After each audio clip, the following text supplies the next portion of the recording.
السلام عليكم. استوقفني أحد الإخوة، يعني زملائي بالعمل الثاني اللي أنا بشتغله، هو عمل التوصيل. أنا بشتغل بتوصيل الأكل، شغل تاني بعد شغلي الأساسي. وقال لي يعني أنتوا اللي صار لكم 7 و8 سنين، هو جديد الشاب يعني بألمانيا صار له سنة تقريبا.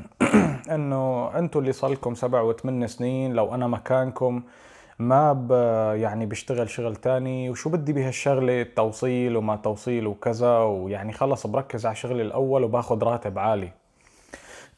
هون في مفهوم شائع عند أغلب الناس الجدد القادمين لأوروبا، إنه بعد أنت ما تعمل دراسة أو بعد أنت ما تعمل شيء، راتبك رح يكون بكفي لإلك ولعيلتك إذا في حال تزوجت يعني.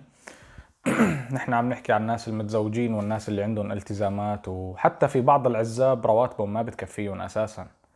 فهذا المفهوم للأسف مفهوم خاطئ. يعني الحياة بألمانيا، خصوصا بجنوب ألمانيا بالمكان اللي احنا عايشين فيه، غالية لدرجة انه إذا ما بتشتغل شغل تاني بتعيش على القد.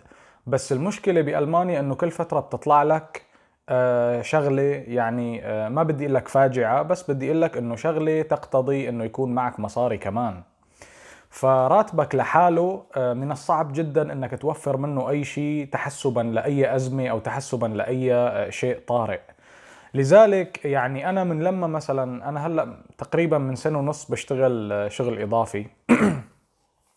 فبدون هذا الشغل الاضافي انا لحد الان ما قدرت مثلا يعني افتح بيت، ما قدرت مثلا اوفي ديون، ما قدرت ادعم مثلا اهلي.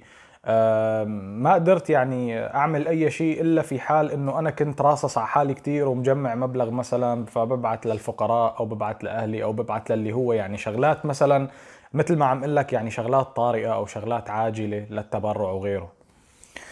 فنحن بدنا نعرف يا جماعة انه الحياة بألمانيا للأسف حياة تقضي على الشيء او الحياة الاجتماعية. يعني انت علاقاتك الاجتماعية محدودة جدا، اصدقائك محدودين جدا، قعداتك معاهم يمكن بالشهر او بالاسبوع، لا يعني بالشهر مرة او بالمرتين. ما عندك وقت. غالبا لما بيكون عندك عيلة بتحتار شلون بدك تأمن مصاريفهم، بتحتار كيف بدك تأمن حياتهم. فيا جماعة الموضوع انك انت لما بتجي على ألمانيا عن جد موضوع حياتك بتنخطف نوعا ما بالالتزامات وبالشغل. حياتك بتصير مقتصرة فقط على العمل وعلى كيف بدي بكل الأحوال إنه حافظ على الشيء اللي أنا يعني ما بيكسرني.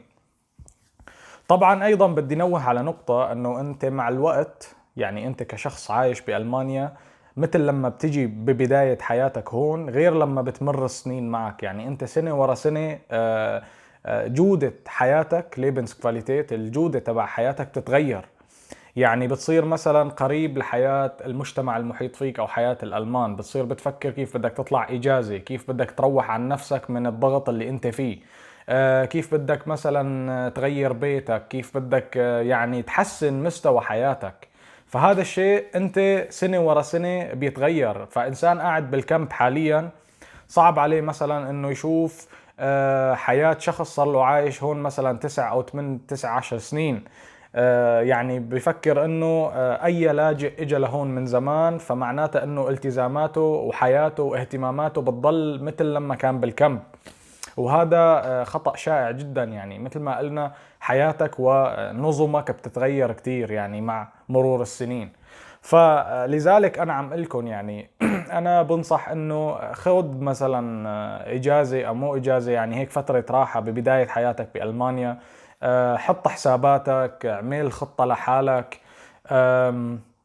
ولكن بالنهاية للأسف يعني بدك تضطر تشتغل أكثر مما تتخيل لحتى يعني تأمن احتياجاتك. عرفت كيف؟